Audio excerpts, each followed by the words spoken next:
الحمد لآلہ والصلاة لآلہا اما بعد فاعوذ باللہ من الشیطان الرجیم بسم اللہ الرحمن الرحیم وَإِذَا سَمِعُوا مَا أُنزِلَ إِلَى الرَّسُولِ تَرَىٰ أَعْيُنَهُمْ تفيض من الدمع مما عرفوا من الحق يقولون ربنا آمنا فاكتبنا مع الشاهدين۔ ناظرین کرام، ABN کے توسل سے ہم آج قرآن حکیم کی تلخیصات کا 7واں نشریہ ملاحظہ کر رہے ہیں۔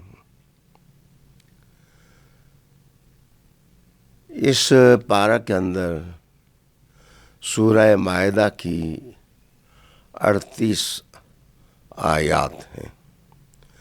اس کے بعد سورہ انعام شروع ہو جاتی ہے اور اس کی 110 آیات ہیں جن کا مطالعہ ہم نے اس پارہ کے اندر کرنا ہے۔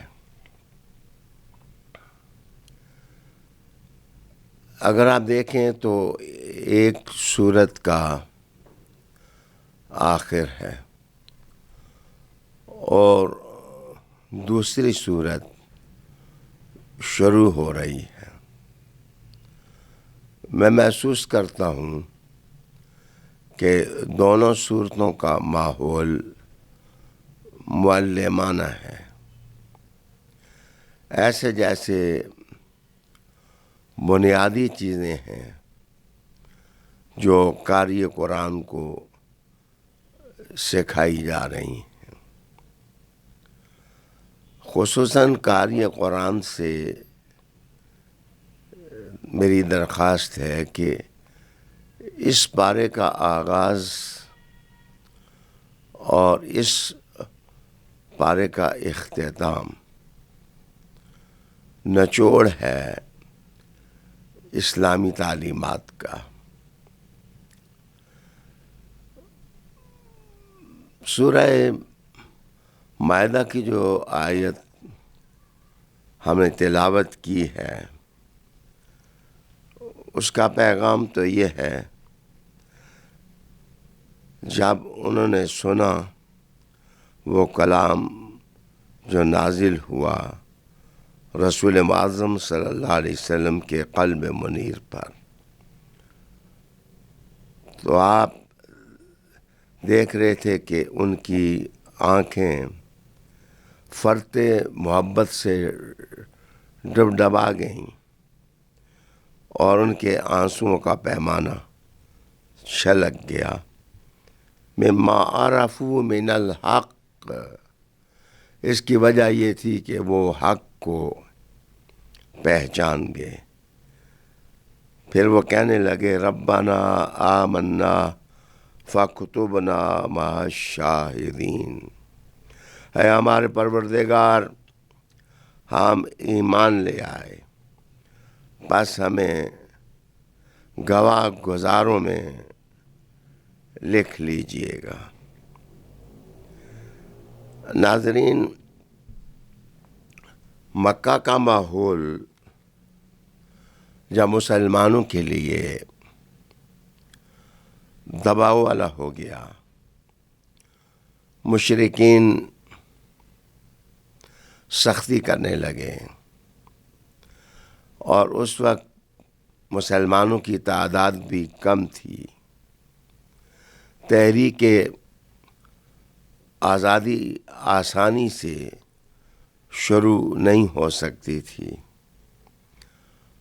تو رحمت عالم صلی اللہ علیہ وآلہ وسلم نے اعلان نبوت کے 5ویں سال مسلمانوں کو اجازت دے دی کہ جو ہجرت کر کے حبشہ کی طرف جانا چاہتے ہیں وہ لوگ چلے جائیں۔ تو پہلے قافلے میں 11 مرد تھے اور 4 عورتیں تھیں، جنہوں نے ایک چھوٹی سی کشتی کرائے پر لی اور سمندر کی موجوں کے ساتھ کھیلتے ہوئے وہ حبشہ جا پہنچے۔ حبشہ کا حکمران نجاشی تھا، اور وہ اپنی رحم دلی میں اور اپنی سخاوت میں اور انصاف پسندی میں مشہور تھا۔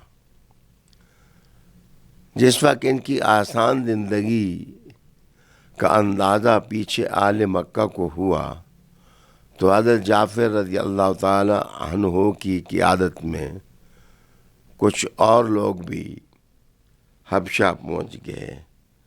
وہاں یہ قافلہ رجب کے مہینے میں روانہ ہوا۔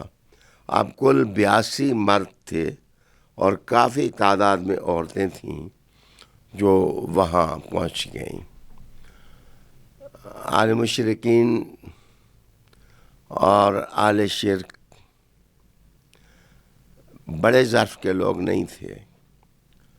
انہوں نے 2 آدمی تیار کیے، ایک آس کے بیٹے تھے اور دوسرے ولید کے بیٹے تھے۔ یہ تحفے طائف لے کر پہنچ گئے حبشہ میں تاکہ مسلمانوں کے لیے زندگی تنگ کریں۔ وہاں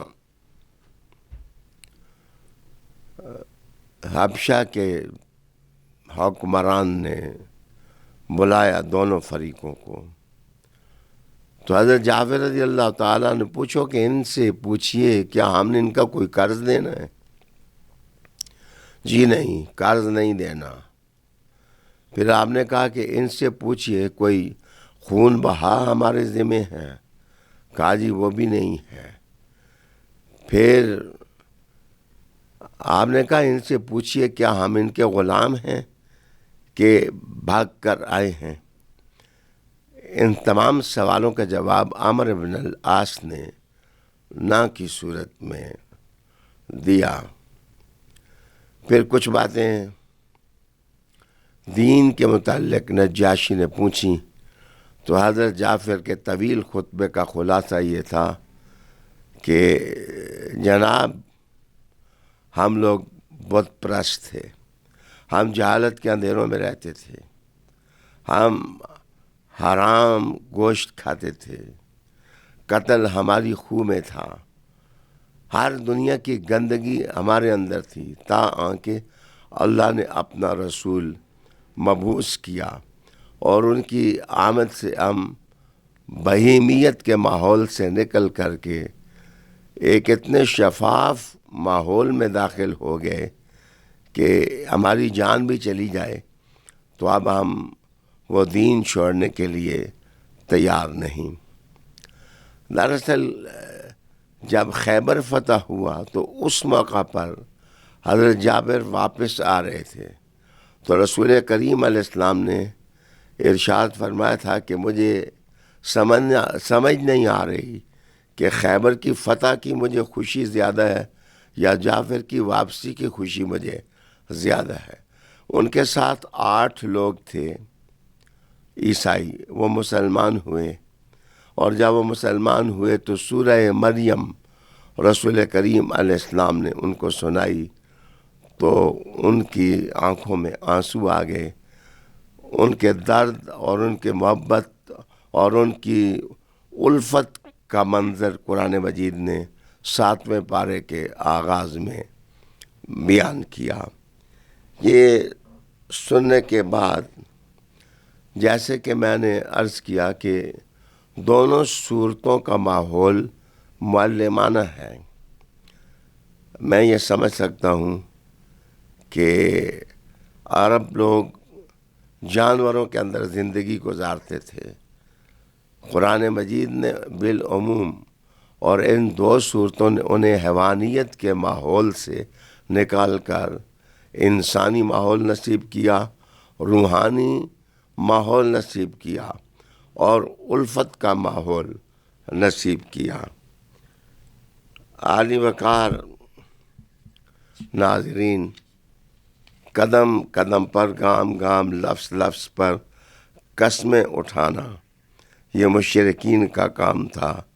مسلمانوں کی تربیت کی گئی کہ تم جس وقت کوئی قسم اٹھاؤ اور اس کو پختہ کر لو دل سے، تو اس کا کفارہ اس آیت میں بتایا گیا کہ یا 10 مساکین کو کھانا کھلا دو، یا ان کو کپڑے پہنا دو، یا تم ایک غلام آزاد کر دو۔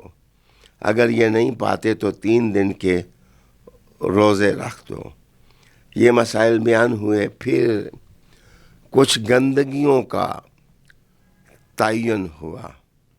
ان گندگیوں کا تعین اس طرح کیا کہ یہ شراب پینا، شراب میں آلودہ رہنا، اور جوا کھیلنا، اور بتوں کے نام پر پانسے ڈالنا، یہ شیطانی عمل ہے۔ ان سے اجتناب ہر ایماندار شخص کے لیے ضروری ہے۔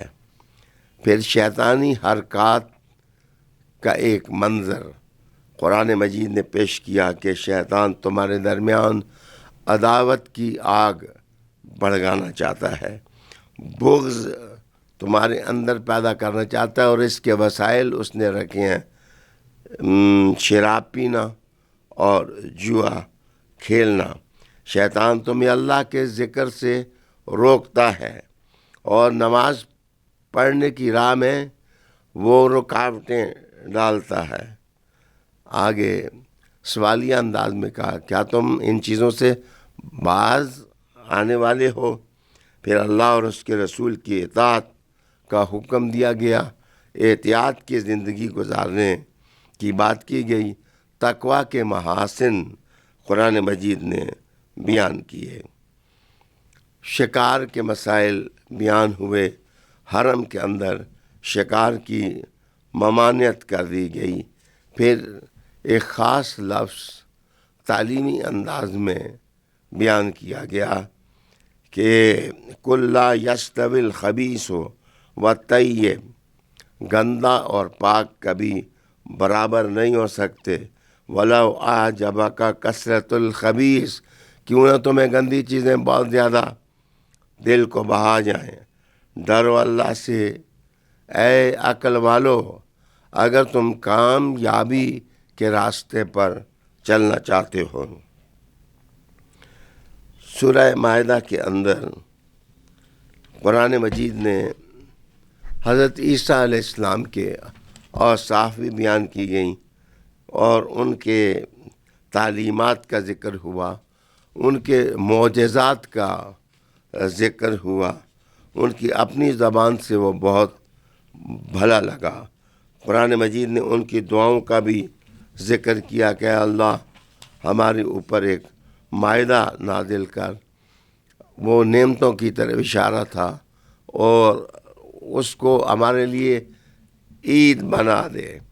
گویا نعمتوں کے نزول کے دن کو عید سمجھنا یہ سنت انبیاء ہے۔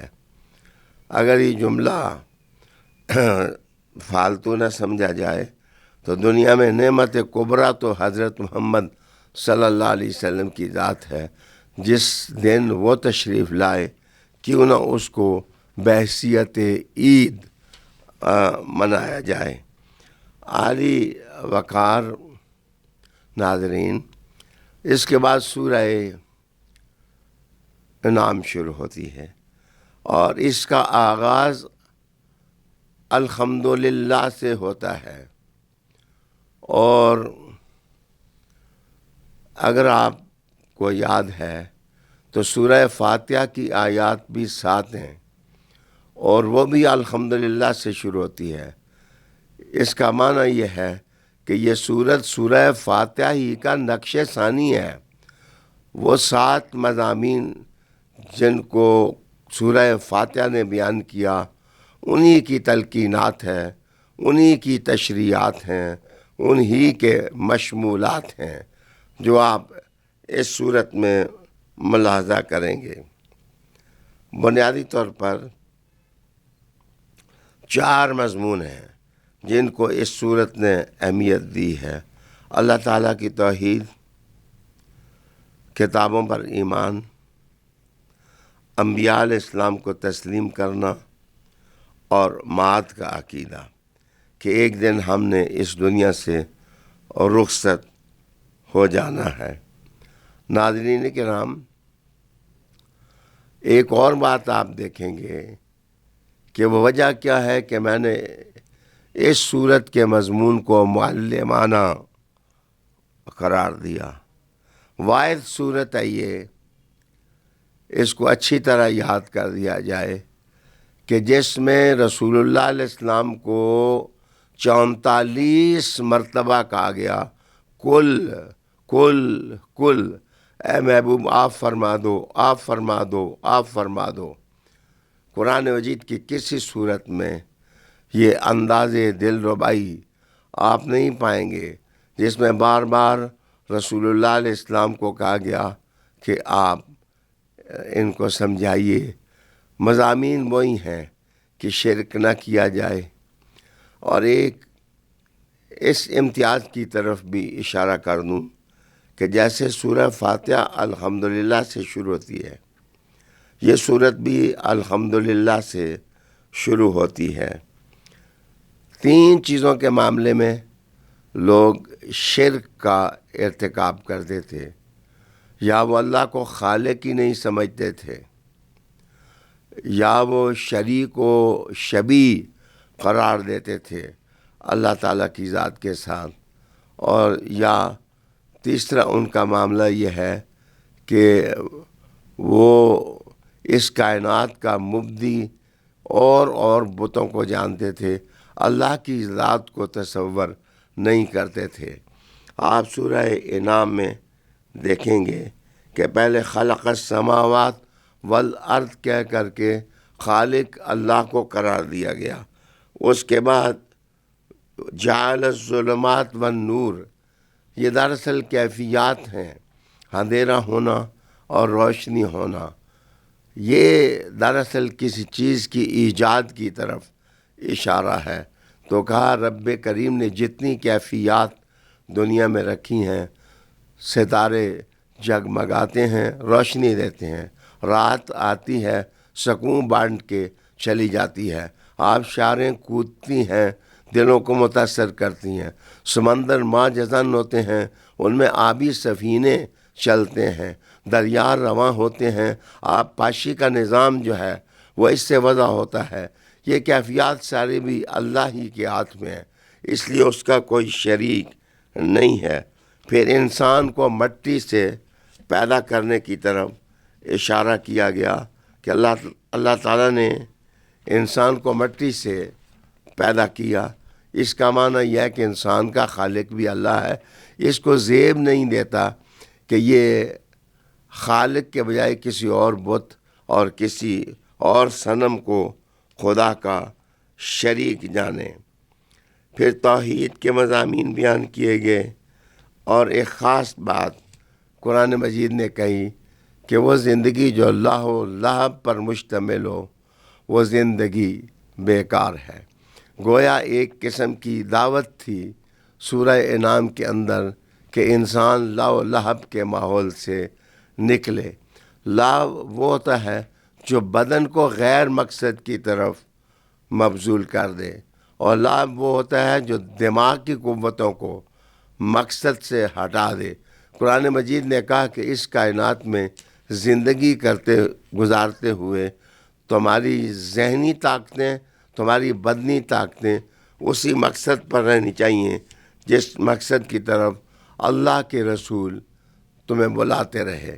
سورہ انعام کا عام ترین مضمون ابراہیم علیہ السلام کی سیرت ہے، ان کی آغاز دعوت سے لے کر ان کے انجام فکر تک تمام زندگی کے شعبوں کی طرف اشارہ کیا گیا۔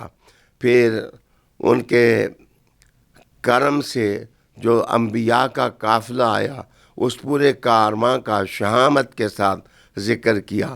دراصل اسی قافلے میں حضرت محمد الرسول اللہ صلی اللہ علیہ وآلہ وسلم تھے، ان کا ذکر بھی کیا گیا۔ کاوتل کا حجتنا آتیناہا ابراہیم علی قوم، اس سے انبیاء علیہ السلام کا ذکر سورہ انعام میں کیا گیا۔ عالی جناب، اگر ان صورتوں کے اندر قرآن مجید کا ذکر شوکت، دبدبے اور سہولت کے ساتھ نہ ہوتا تو لگتا جیسے یہ تعلیمات حضوری رہ گئیں۔ کتاب مجید کے اندر کہا گیا وَهَذَا كِتَابٌ أَنزَلْنَاهُ مُبَارَكٌ مُصَدِّقُ الَّذِي بَيْنَ يَدَيْهِ وَلِتُنذِرَ أُمَّ الْقُرَىٰ وَمَنْ حَوْلَهَا، یہ کتاب ہے جو نازل کی ہم نے برکتوں والی، یہ مصدق ہے پہلی کتابوں کی، اور محبوب اس سے ام القریٰ والوں کو بھی ڈرا۔ وَمَنْ حَوْلَهَا، یعنی آپ کی نبوت وسیع ہے، کائنات میں جو ہے اس تک آپ کی نبوت کا پیغام پہنچنا چاہیے۔ ان چیزوں کے ذکر کے بعد قرآن مجید نے بصائر کا ذکر کیا اور ارشاد فرمایا کہ ہم نے آپ لوگوں کو بصائر دیے، بصیرتیں دیں، سوچ کی قوت دی، تفکر کی قوت دی۔ وہ اس لیے دی تاکہ تم استعمال کر کے خدا پرستی سیکھو اور رسول کرم کے دامن سے وابستہ ہو جاؤ۔ آخر پارہ میں ایک عام تعلیم کا ذکر وَلَا تَسُبُّوا الَّذِينَ يَدْعُونَ مِن دُونِ اللَّهِ فَيَسُبُّوا اللَّهَ عَدْوًا بِغَيْرِ علم۔ مذہبی رکابتوں میں اور عداوتوں میں بعض اوقات زبانیں گالیوں سے آلودہ ہو جاتی ہیں۔ ممکن ہے کوئی ایسا معاملہ پیش ہوا ہو کہ کسی مسلمان سے بتوں کو گالی نکل گئی ہو، تو قرآن مجید نے اپنی صاف اور شفاف تعلیم یہ بتائی کہ تم ان لوگوں کو گالیاں نہ دو جو اللہ کے سوا کسی اور کو پوجتے ہیں۔ فَيَسُبُّ اللَّهَ عَدْوًا بِغَيْرِ علم، وہ پھر جاہل ہونے کی وجہ سے تمہارے سچے خدا کو وہ برا بلا کہنے لگ جائیں گے۔ ناظرین، گویا جس آدمی کا مذہب ہے، اس کی فکر ہے، اس کا دل ہے، اس کی سوچ ہے اور اس کی بصیرت میں روشنی ہے، وہ آدمی گالی گلوچ کو کبھی اپنا مسلک نہیں بنا سکتا۔ قرآن مجید نے کہا كَذَلِكَ زَيَّنَّا لِكُلِّ أُمَّةٍ عَمَلَهُمْ، کہ بت پرست ہیں، انہوں نے اپنی زینت کے لیے گند کو رکھا ہے۔ مسلمانوں، تمہیں اپنی زندگی کو آراستہ، خوبصورت اور گلے تر کی طرح بنانے کے لیے محمد صلی اللہ علیہ وآلہ وسلم کی اطاعت کرنی چاہیے۔ یہی راستہ ہے جو عظمتیں دینے والا ہے اور ترقیاں اور ارتقاء دینے والا ہے۔ اللہ تعالی ہمیں قرآن مجید سے استفادہ کرنے کی توفیق عطا فرمائے۔ وآخر دعوانا ان الحمد للہ رب العالمین۔